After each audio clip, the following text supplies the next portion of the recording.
led to the collapse of the government, in effect, the resignation of the party leader, Austin Chamberlain, and a general election. Now, in that election, over 100 new Conservative MPs were elected.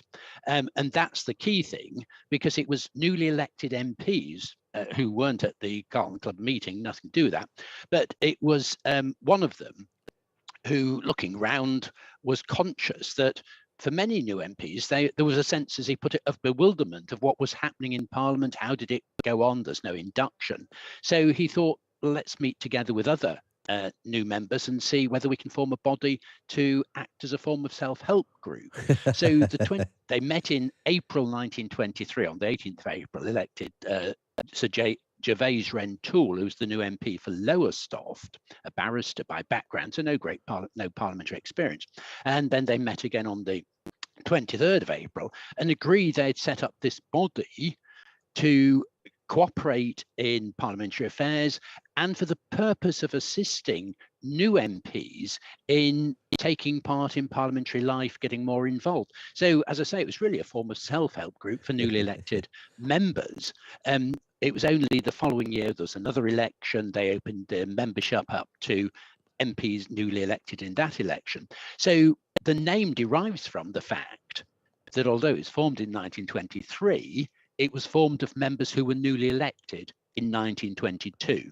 So it's the Conservative Private Members 1922 Committee. So the name stuck, even though it was opened up to new MPs from 1923 the following year. And in the following Parliament, it was opened up to all Conservative private members. And that remains the fundamental basis of the membership. So although others like ministers can now attend as observers, they're not members. So it really is the backbenchers who form the 1922 committee, and over the years have become quite important in a way that the committee was not initially for the first few years of its existence. It really only came into its own during the Second World War when there's the national government, and then in post-war years really became influential in affecting policy. And of course, after 1965, when the rules were introduced for electing the party leader, it's all important because it chooses the leader. And of course, as we know, can now remove a leader. And when did all that happen? When did the 1922 committee, I mean, you know, for long periods, I mean, even the last, I've been covering Parliament for almost 20 years now. For large parts of that, the 1922 committee, it was nice to know it was there, but we didn't really need to worry too much about it. At what point did it start getting these quite, the pivotal role in the future of the country, essentially? Well, at different points in history, it's developed the most pivotal really three critical junctions. One was its formation, one was the formation of the national government, 1940, and then the other arose from the controversy in 1963 over the choice of a successor to Harold Macmillan, and the introduction in 1965 of rules for electing the leader. So it's really become more important over time. It developed in the 1950s under the Churchill peacetime government, because Churchill presided, he didn't lead, and so that opened sort of an area where backbenchers could occupy to influence public policy, and variously did. But as I say, since 65, this 1922 committee, in particular the chairman, is all important when it comes to electing the leader and for getting rid of a leader. And now you're quite right, there are periods when the 22 as such isn't doing much. Other times it becomes critical, there's a crisis, meetings are absolutely packed. Although on a regular basis, it's the executive of the 1922 committee that is the sort of the power base, because that does meet each week, generally has quite an important agenda. That's the body that may see ministers if there's a crisis to discuss what are we going to do about it. Well, we'll find out. There's plenty of crises. There's another meeting happening tonight. Lord Norton, really good to speak to you. Thank you so much for joining us on Times Radio. A perfect way to tee up the action as it's coming right now. In just a moment, Patrick Maguire is here. Patrick, how are you? I don't like these new chairs very much. Don't start on the chairs. Is this Jane and Fee's, no, sweetener? It's not. No, it's Brian off of social media. He's ruined everything. He is a law unto himself, that man. People are already asking on YouTube, Patrick, have you had your breakfast? I did. I came in early to appear on Breakfast with you and Stig and Asma. So no sausage to be consumed in the next half an hour. No, I shouldn't think so. Lots of humble pie though. As look at that, very good. Liz Truss versus Keir Starmer. Don't go anywhere. Get on the YouTubes. Times Radio YouTube channel right now. 700 people already on there.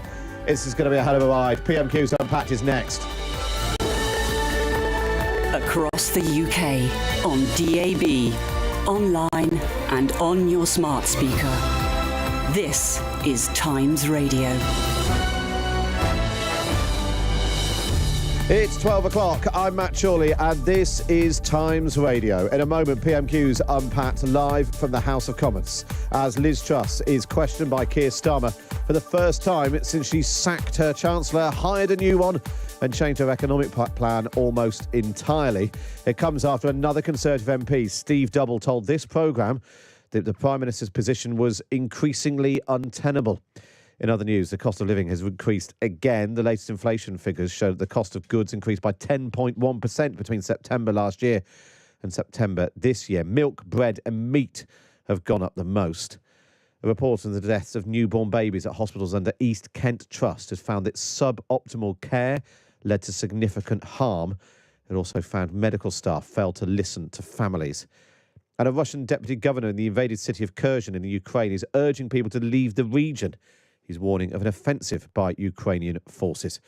We'll bring you more on all of those other stories throughout the day here on Times Radio. But now, it's time for this. PMQs Unpacked on Times Radio. Unpacking the politics and cutting through the crossfire. Order, order. I call Matt Chorley and Patrick Maguire. And a very good afternoon to you. Welcome if you're listening along on Times Radio, on your smart speaker, on your Times Radio app, or watching along on the Times Radio YouTube channel. Patrick Maguire, Times Red Box editor, is here. Patrick, what news? What news? Well, I can tell you what Keir Starmer is going to ask.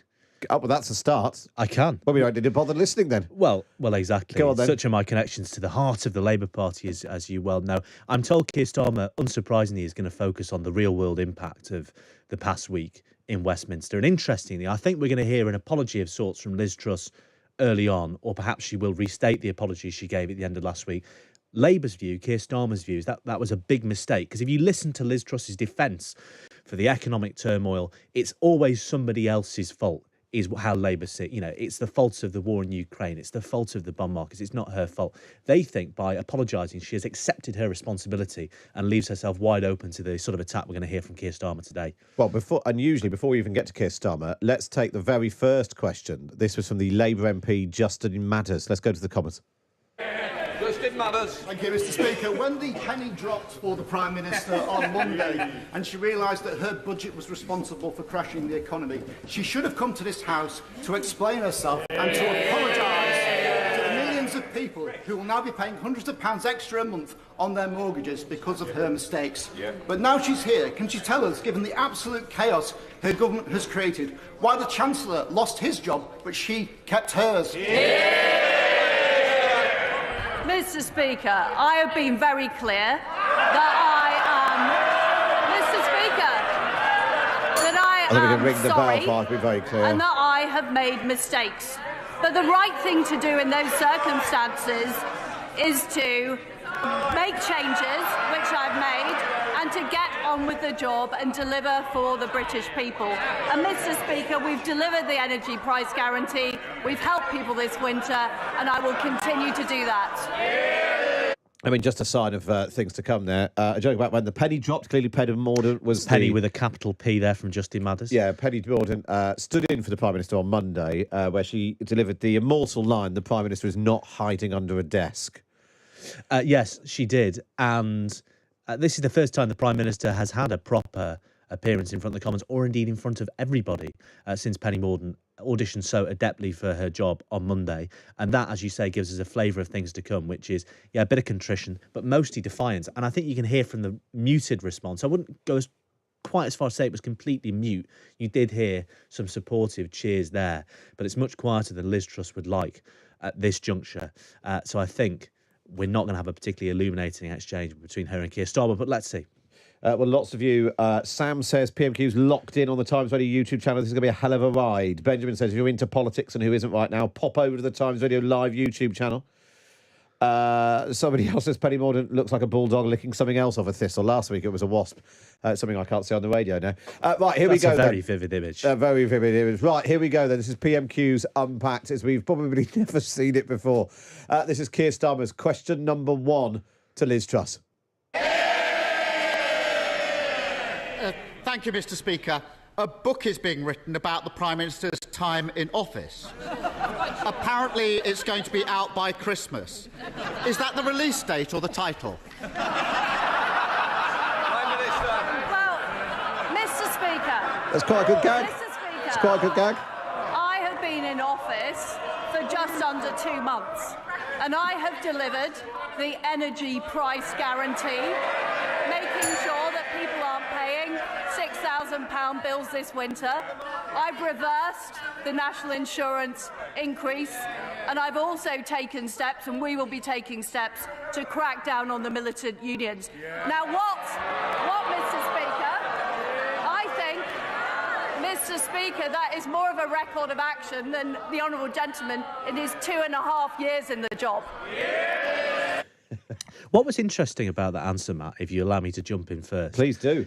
Last week, again and again and again, she spoke about how she protected people from massive energy bills for 2 years. 2 years, yes. One of Jeremy Hunt's first acts as Chancellor was to come in and say, well, listen, that's a huge amount to borrow. The markets clearly aren't happy with that. Let's reduce it to 6 months, which was the Labour Party's original plan. And that's what the stick with which Liz Truss was beating Keir Starmer Throughout and Rachel PMQs Reeves. last week, she kept saying, you did 6 months, you wanted 6 months. How I've done 2 years. irresponsible, she was saying. And now she's still taking credit for a scheme in its moderated form, than in its truncated form. 2 weeks ago, she was saying was the height of irresponsibility. So, yeah, yeah. And her challenge to Keir Starmer: this is what I've done in 2 months. What have you done in 2.5 years of the job? Well, he's not crashed the pound, or and he's got his party 30-odd points ahead of the polls. I hear, by the way, on that biography of Liz Truss by Sun political editor Harry Cole and Spectator diary editor James Heal, that it is finished. Oh, right. It is finished as of yesterday, I believe. The book is finished? Yes, and it's off to the printers.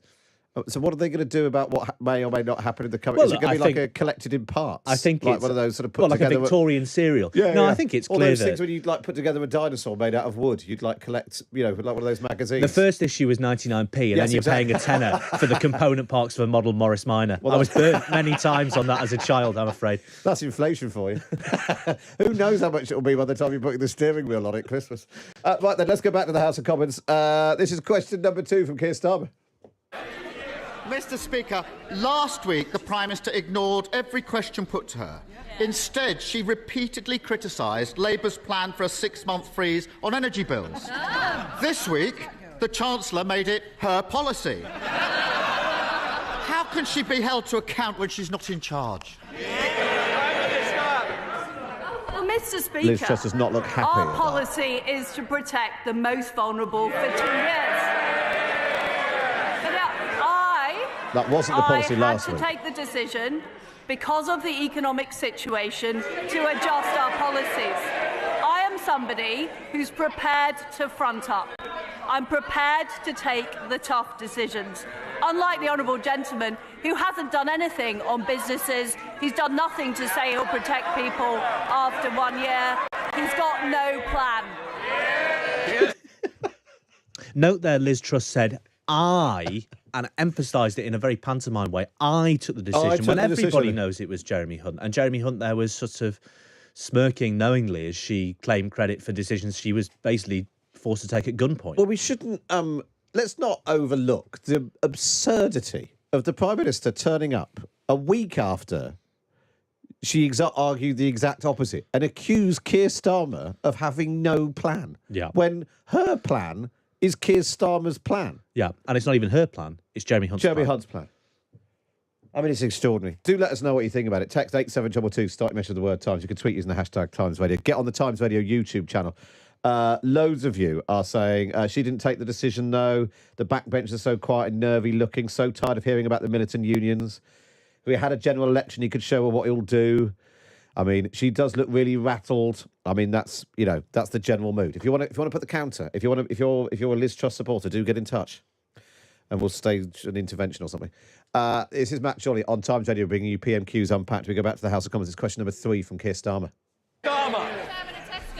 Mr. Speaker, last week the Prime Minister stood there and promised absolutely no spending reductions. They all cheered. This week, the Chancellor announced a new wave of cuts. What's the point of a Prime Minister whose promises don't even last a week? Prime Minister. Well, I can assure the right honourable gentleman that spending will go up next year and it will go up the year after. But of course, we need to get value for taxpayers' money. The Labour Party has pledged hundreds of billions of spending pledges, none of which they've retracted. The honourable gentleman needs to reflect the economic reality in his policies. The Labour Party needs to reflect the economic reality of their policies when the mess that she's in is that she did not reflect the economic realities of her policies. I know I shouldn't laugh. We're supposed to be... But look. If you want someone to play devil's advocate for 15 seconds... Yeah. Liz Truss, and I suspect the next Tory leader, will have a point when they say the Labour Party hasn't quite yet decided whether it's going to adopt the Conservatives' fiscal positions, or rather Jeremy Hunt's straightened fiscal positions going to the next election. Just look at Jonathan Reynolds, the Shadow Business Secretary, this morning saying they were going to keep the triple lock. Lisa Nandy on this station saying they weren't going to keep the triple lock. You know, there are still unanswered questions here for Labour, but Liz Truss has made such a hash of this that actually no one's interested in asking them out there in the country, if you look at the polls, because she has played this so ridiculously badly. It's interesting. So Matt's just posted a comment on the YouTube channel. A normal person would be too embarrassed to say the things that Truss says. I mean, they've clearly made a decision, double down, just front it out. The contrition was very short-lived. Now trying to claim that she's got a coherent, serious economic plan and the Labour Party don't. Yeah, and look, if you speak to people in number 10, they will say, well, the ones who are still willing to speak to journalists and the ones who, haven't lost the will to live, they say, well, actually, Liz Truss is pretty bullish right now because the markets have calmed down. She's got a Chancellor who commands a degree of support among her natural opponents in the party. It split the constituency of MPs who would want to get rid of her. They want to give Jeremy Hunt time. And also there is no obvious candidate to succeed her. And there's definitely a consensus that to do it before the fiscal statement on Halloween would be too soon. So I think that reflects a genuine sense of optimism on Liz Truss's part, as crazy as it might seem to viewers and listeners at home. And actually, you're completely right. I mean, we had Steve Double was on the show an hour ago telling us that he thought her position was untenable, but he's still only number 6 out of 300 and however many there are left right now. And because they can't agree on a replacement, she'll survive. In the same way that each day Theresa May got up with the aim of getting to the end of the day, and she went on for 2 years. Yeah, and Liz Truss it's already lunchtime. Somebody says on the text that Starmer is coming across as a bully, needs to make it less personal. And then C in Belfast says, is it possible to die from second-hand embarrassment? She can't honestly believe what she's saying. Lots of... Ella says, it's my birthday today, and Liz Truss leaving me speechless. Never happened to me in my 69 years. Best live comedy, thanks for the entertainment. Ella from Leeds. Fellow... there we are. Leodensian like Liz Truss. Yeah. Is that what they are? Leodensians? Yeah. Or Loiner, if you want to go a little bit more old school. That's what Alan Bennett would say. Of course you've got a reference to Alan Bennett as well as... It's been another terrible day for Liz Truss at the Commons. Anyway, enough of that. Only thing on Times Radio. Right, here we go. It's question number 4 from Keir Starmer. Mr. Speaker, those spending cuts are on the table for one reason and one reason only, because they crashed the economy. And working people are going to have to pay 500 quid more a month on their mortgages. And what's the Prime Minister's response? To say she's sorry. What does she think people will think and say? That's all right, I don't mind financial ruin. At least she apologised. Prime Minister. I do think there has to be some reflection of economic reality from the party opposite. The fact is that interest rates interest rates are rising across the world and the economic conditions have worsened. And we are being honest. We're levelling with the public, unlike the honourable gentleman who simply won't do it. And what is the honourable gentleman doing about the fact that train workers are again going on strike? The fact is he refuses to condemn the workers. We are bringing forward policies. Mr. Speaker, we are bringing forward policies that are going to make sure our railways are protected, people going to work are protected. He backs the strikers, we back the strivers. Oh dear. Strikers and strivers. Somebody else has done that before. Was that a George Osborne thing? Anyway. Shirkers and strivers. Yeah, anyway. Was the Osborne quote. Here's the question, Patrick Maguire. Is Keir Starmer capitalising on this extraordinary moment thus far? Well, look, if you look at all the available data, i.e. the biggest set of polling leads since 1997, yes, the mood of the House, the mood of the Labour Party, look, it seems incontrovertibly chipper. But are we going to come away from this thinking he's really undermined Liz Truss fatally? It's a live question. She's been much more bullish and confident than you would perhaps expect a Prime Minister in a position to be. And it comes back to that sense of optimism inside the number 10 bunker.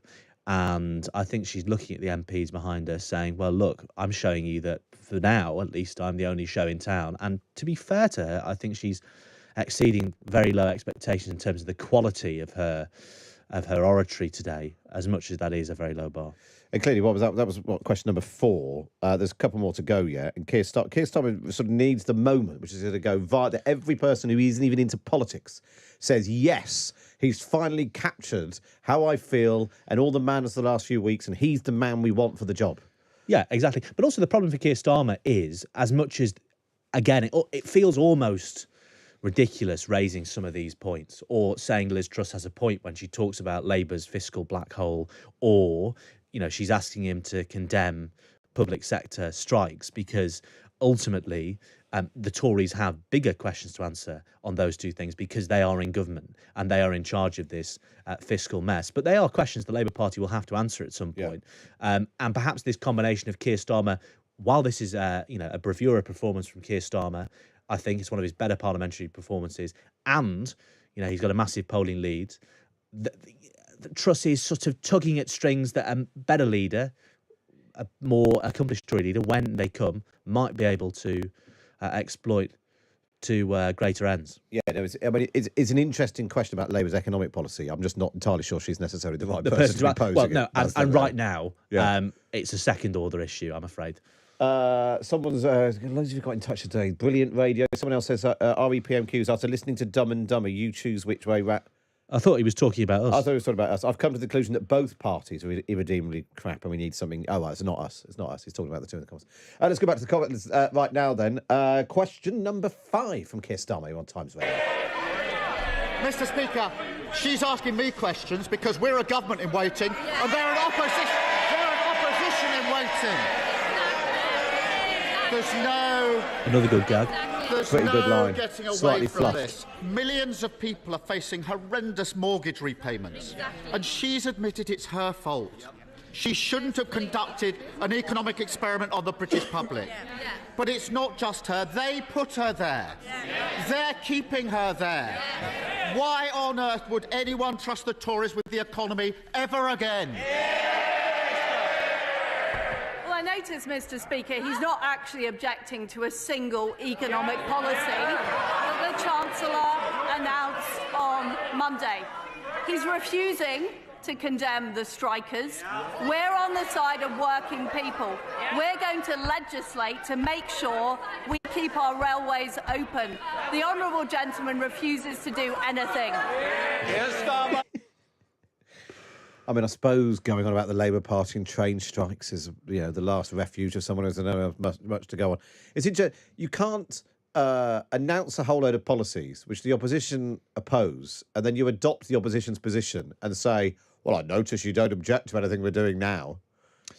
Yeah, exactly. Particularly if your position is, I've done this because it's the fiscally responsible thing to do, because the markets didn't like it. We went too hard and too fast. So we're now adopting this restrained, moderate, prudent fiscal position. You can't then turn around to the Labour Party and say, well, aren't you reckless and irresponsible because you're doing exactly what we say is necessary to stabilise the economy? It doesn't work. And there is a reason Gordon Brown in 95, 96, 97 said he would stick very close and adopt wholesale Conservative Party spending positions. When George Osborne was new in the Shadow Treasury team, he did the same thing. He said, we'll follow Labour's spending plans word for word until the recession interceded and allowed him to bring forward a new economic strategy, a new long-term economic plan, as he would say. That is just smart opposition politics, even though it's going to be difficult for the Labour Party if and when they get into government.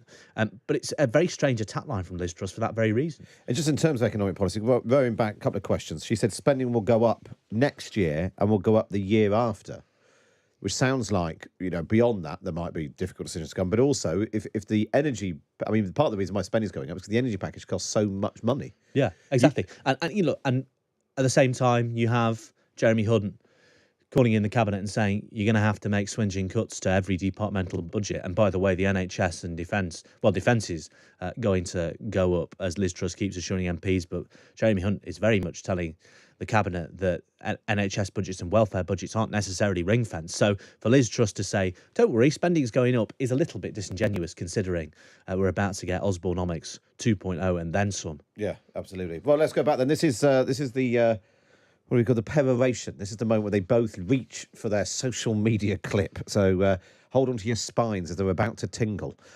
This is PMQs Unpacked. Matt Chorley and Patrick Maguire. We go back to the House of Commons. Question 6 from Keir Starmer. Mr. Speaker, the only mandate she's ever had is from members opposite. It was a mandate built on fantasy economics, and it ended in disaster. The country's got nothing to show for it except the destruction of the economy and the implosion of the Tory party. I've got the list here. 45p tax cut, gone. Corporation tax cut, gone. 20p tax cut, gone. 2-year energy freeze, gone. Tax-free shopping, gone. Economic credibility, gone. And her supposed best friend, the former Chancellor, he's gone as well. They're all gone. So why is she still here? Mr. Speaker. She really slapped her Mr. folder down on the Speaker, dispatch box I am there. a fighter and not a quitter. A bit of Mandy. Peter Bountifson. I have acted in the national interest to make sure that we have economic stability. Jeremy Hunt nodding. Order. Oh.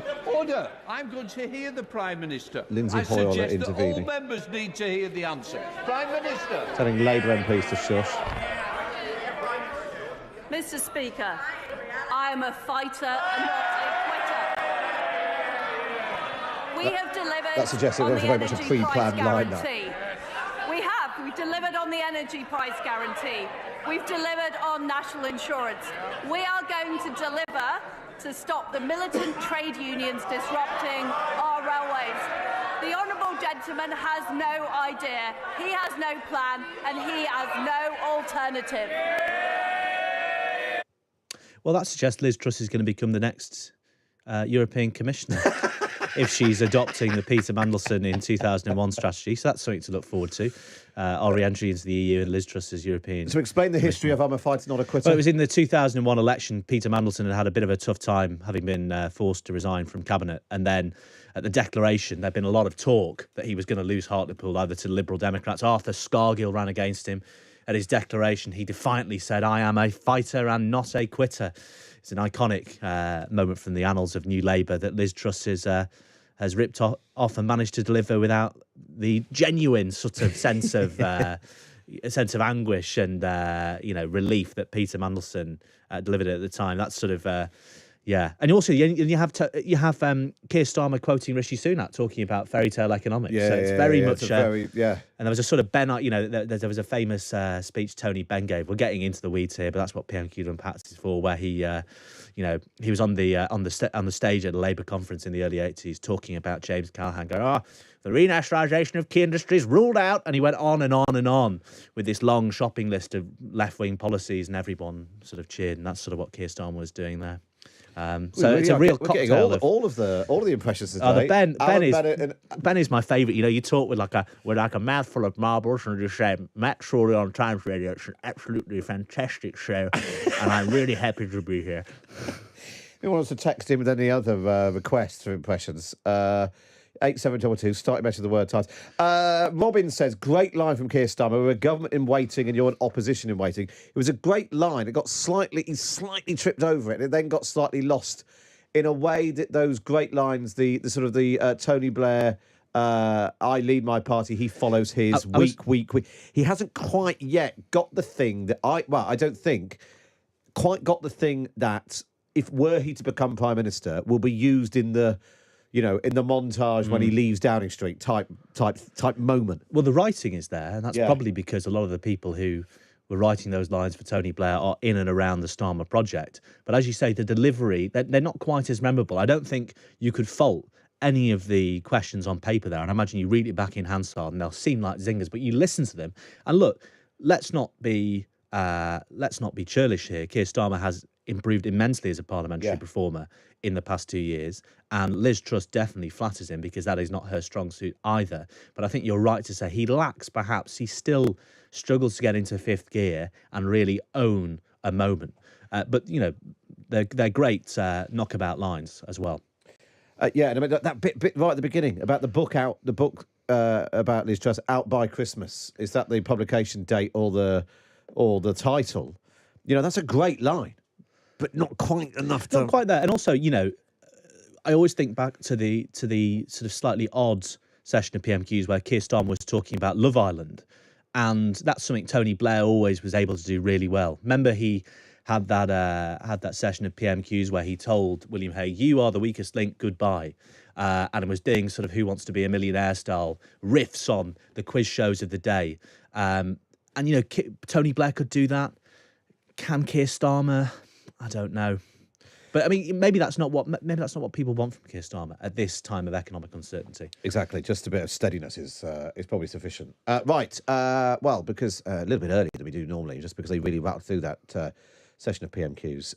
Let's go to the House of Commons now. It's what everyone's here for, really. It's Ian Blackford.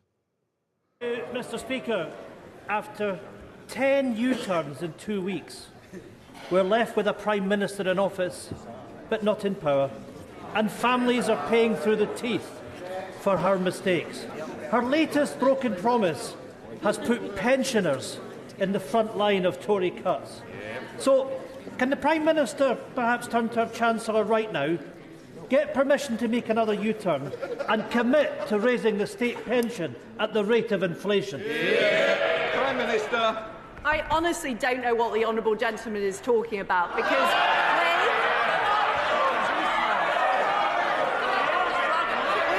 we have been clear in our manifesto that we will maintain the triple lock, and I am completely committed to it. So is the Chancellor.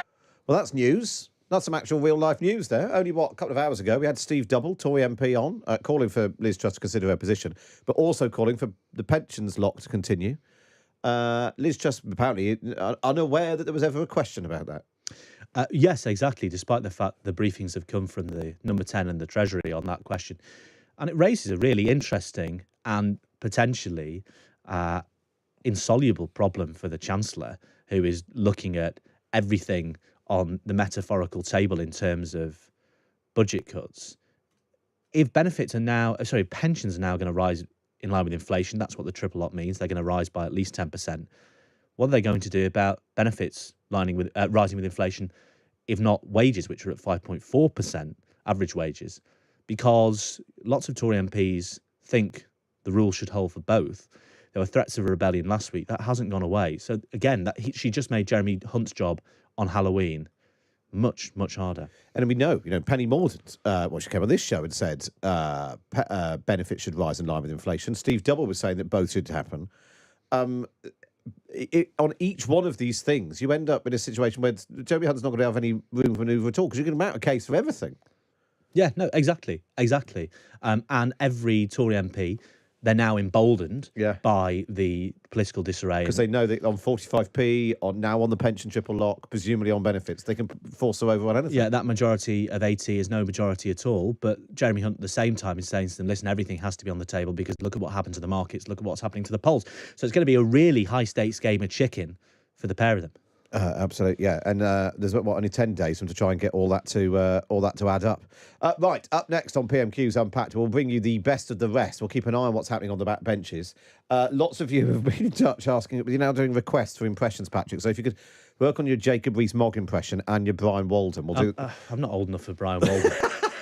Despite having done Alan Bennett and Tony Benn. Well, let's see if we can do some of those. There's also news coming in about an official in Number 10 being suspended over briefings about Sajid Javid. We'll get to the bottom of that and update you on that after we get the very latest news from Rachel Jewell.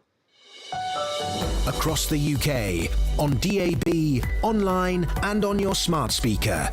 This is Times Radio. Thanks, Matt. Good afternoon. Liz Truss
with Matt Chorley. A very good afternoon. Nice to have you with us. Matt Chorley on Times Radio and still on the Times Radio YouTube channel, where if you'd stayed tuned, you'd have seen Patrick and I bumping up and down on these particularly uncomfortable chairs. Now, before we go back to the House of Commons, Patrick, for the best of the rest of the backbench questions, there's one question which hasn't been asked. Explain what's going on. Well, Sajid Javid, the former Chancellor, and the subject of some very aggressive briefings from Number 10 over the weekend, who denied they were going to appoint him Chancellor because Liz Truss knew he wasn't very good, obviously expressed in 4-letter words, that one, having sat with him in cabinets for 10 years. Sajid Javid wasn't very happy with that, and I'm told planned to ask a question naming a Number 10 aide, a senior Number 10 aide, who was suspended just before Prime Minister's question. So I think that is what got Sajid Javid off the order paper and meant Liz Truss didn't have to answer a very, very tricky question about what she knew about one of her most senior aides was up to. So this senior aide is her spin doctor, Jason Stein.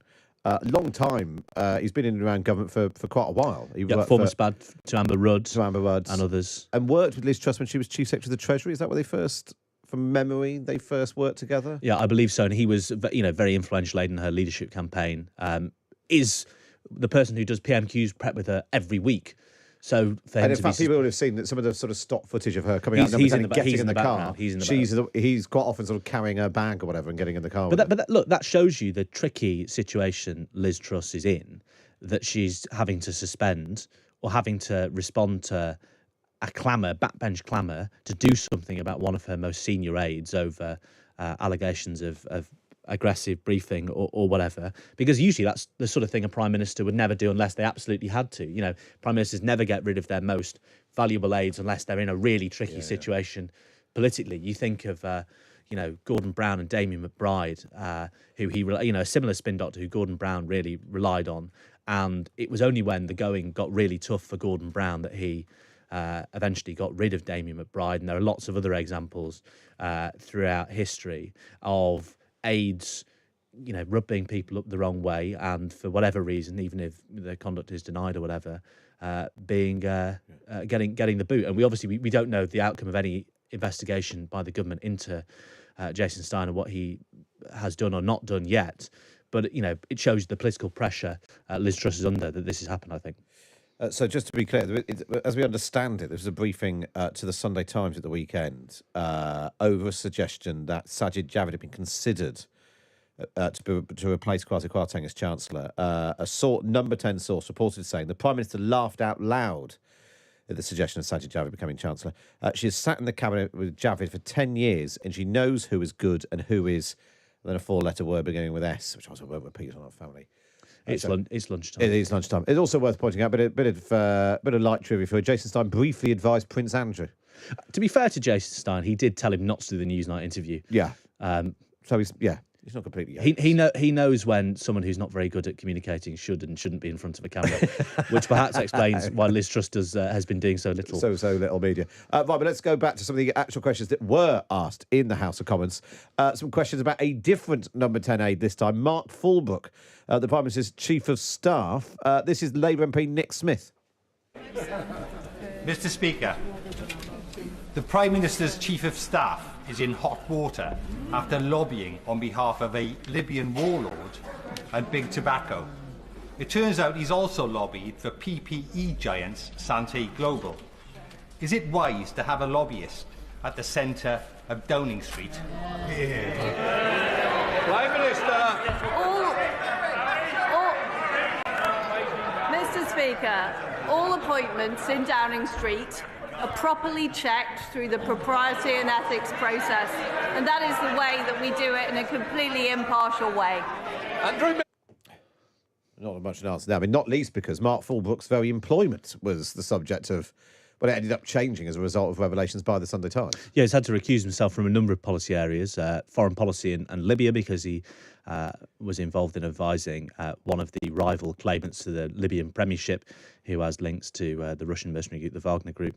And also, we learned from Sky News over the weekend, smoking, because his lobbying company had had been doing work for tobacco giants. So Mark Fulbrook, not the most popular figure on the Tory benches. That's partly why he has drafted another old mate of his, a guy called David Canzini, who was in the bunker with Boris Johnson at the very end, very well known to MPs, seasoned Tory campaigner, to sort of steady the ship and do some more outreach to Tory backbenchers as of last night.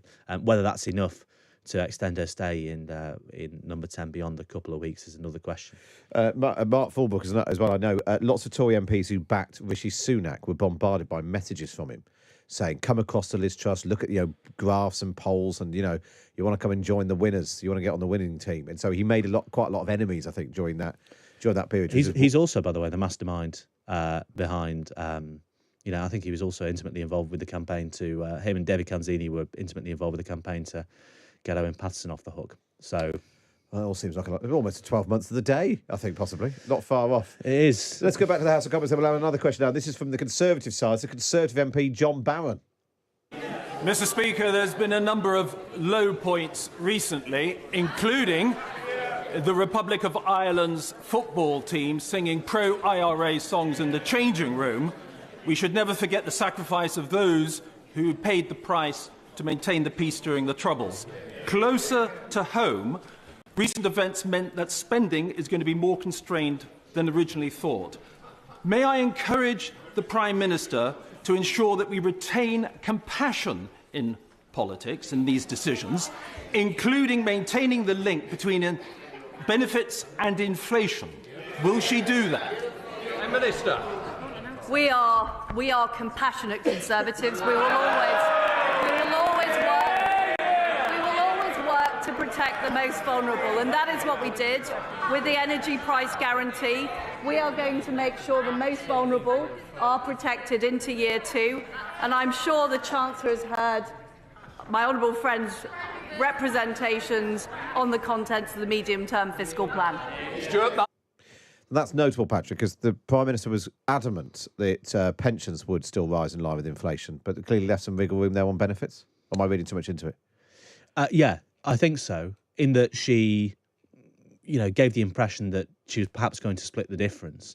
And I think that's probably where the government is likely to end up. She was doing everything she can not to get herself into the same position.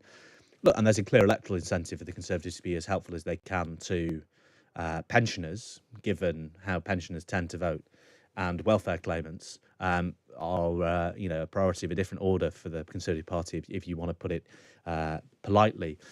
And clearly, she's made one hostage to fortune with the triple lock. She isn't quite willing to go there, because I'm not entirely sure that decision has been made. And if it is, she's certainly not going to announce it at PMQs, because that would cause a world of pain for her. Yeah, well, the trouble is that she's being nudged. Every time somebody asks a question, she gets, she's writing Jeremy Hunt's big plan in real time, and like you said, removing any space for wriggle room. Let's have another one then. Let's go back to the House of Commons. Another one from Conservative MP. This is Helen Whatley. The government is facing tough choices, but people living with dementia face unlimited care costs, and that is not a choice.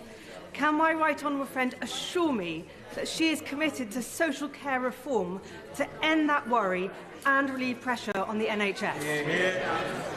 Prime Minister. Yes, we are committed to social care reform. We do need to deal with those issues. Well, that's another big issue coming down the track, social care reform. She's committed to social care reform, if not necessarily the cap that Helen Whatley was asking about. The former health minister as well. Yeah, exactly. The former care minister, Helen Whatley there, asking a question that has been answered on the front page of this morning's Times, and that exclusively by our colleague Chris Smythe. And again, it's Liz Truss's rhetoric coming home to roost in a way, because remember, she, during the leadership campaign, said, well, I'm going to get rid of the hypothecated tax that's meant to fund this social care cap, but I'm also going to fund social care and clear NHS backlogs out of general taxation. Then she cut taxes, and now the fruits of that mini budget are being rotting for all to see, as it were. So again, she's made a rod for her own back. we have another one? Should we have another? Why not? Let's have another Tory MP with another spending demand. He was in this studio on Monday. This is Andrew Mitchell, the former International Development Secretary, asking questions to Liz Truss. Thank you, Mr. Speaker. When my right honourable friend was Foreign Secretary, I know that she was acutely aware of the importance of British soft power acting in our national interest. Will she confirm today the promise we both made in 2010 when this government first came into office, that she will not balance the books on the backs of the poorest people in the world? Minister. Well, can I pay tribute to my right honourable friend for the fantastic work he did as International Development Secretary, and I am proud that we have rebalanced our international development budget to focus more on humanitarian aid and more on women and girls, and no doubt more details will be set out in due course. You saw James Cleverly, the Foreign Secretary, who's of course responsible for international aid, wincing in real time there, perhaps anticipating she was going to make a commitment that a cheque he couldn't necessarily cash. Interesting, Andrew Mitchell, as you know, as some listeners may not be aware, basically the chief whip of Jeremy Hunt's leadership campaign, hugely influential in the One Nation caucus of Conservative MPs. And that just goes to show, as our colleague Laura Spirit wrote in this morning's Times Red Box, that the One Nation group hasn't let her off the hook. She went to a meeting of MPs like Andrew Mitchell on Monday night, didn't get the mauling some people expected, but clearly they are prepared to hold her to a standard that she isn't prepared to meet, because Liz Truss there gave a euphemistic answer about sort of recalibrating the international aid budget, and often, that's a code for cutting, certainly beneath the standard. Someone like Andrew Mitchell, a former International Development Secretary, a big advocate for the 0.7% of GDP target, for instance, would be willing. And crucially, normally when we do the best of the West, all the best questions come to the opposition, because you get a load of toadying questions from the government side. And what we've had there is one MP calling for benefits to be upgraded in line with inflation, another one demanding the social care cap promises delivered, another one wanting the promise on aid spending to be delivered. And she just can't. I mean, that's just not going to be possible. No, it's basically a very long shopping list. A shopping list that she wrote, crucially. That she wrote, yeah, and that Tory MPs are now demanding, and Jeremy Hunt is going to have to tell them on the 31st of October, I'm afraid we can't afford any of this because my right honourable friend, the Prime Minister, has maxed out the credit card or whatever domestic finance metaphor you want to use. At which point, I do think Tory MPs will say, enough is enough. I think she's had a stay of execution. That wasn't a terrible PMQs. I don't think Tory MPs will be leaving there and thinking, God, we need to end this now. Yeah. She performed well. Sir Keir Starmer perhaps didn't inflict that killer blow, but that best of the rest section we've just cantered through does show how ultimately there are too many circles she is incapable of squaring, and this is going to come to a sticky end for her sooner rather than later after Jeremy Hunt unleashes what promises to be a very, very difficult fiscal statement on Halloween. Just finally, Patrick, just some important messages to share with you. Paul says, more of the Matt Chorley and Patrick Maguire double act on Times Radio, please. Love this part of the show. Very funny and incisive. And Tom says, the amount of tongue-in-cheek brilliantly gauged by Matt and Patrick, a hell of a skill. Whatever you're paying them, Times Radio, it's not enough. It isn't, actually. Not when inflation's at 10%. Patrick, can you do an impression of Jacob Rees-Mogg or Brian Walden? I could, but I won't. What about, can we have a bit more Alan Bennett? Let's have a bit more Alan Bennett. Make sure you tune in to Times Radio next week. So that's not even, that's more Gavin Williamson, isn't it? That's just sort of Frank Spencery. Any others? Go on, just for old time's sake, give us a bit of Lindsay Hoyle. Don't touch the lathe. Thank you very much. Tune in next week. Tune in next week. Patrick Maguire is in for me all next week because I'm having a lovely lie down for 5 days. I'm looking forward to it. Yeah, Patrick will be here all next week. Stay tuned. We'll do the quiz. The man of 1,000 voices. Look forward to that. Right, we'll do the quiz and whatnot in a minute. It's Matt Chorley on Times Radio. Early Breakfast on Times Radio. Every weekday morning from 5, join Anna Cunningham for a fresh take on all the stories making the morning headlines. I'll be reviewing the front pages you're waking up to and making sure you start the day well informed. Plus, keep ahead of all the markets with updates, analysis and insight with Times Radio's daily dedicated business bulletin. Early Breakfast on Times Radio with Nutmeg, the digital wealth manager. Step into the glow. As with all investing, your capital is at risk. There's more to see than can ever be seen. Giraffes strut, gazelles leap, and birds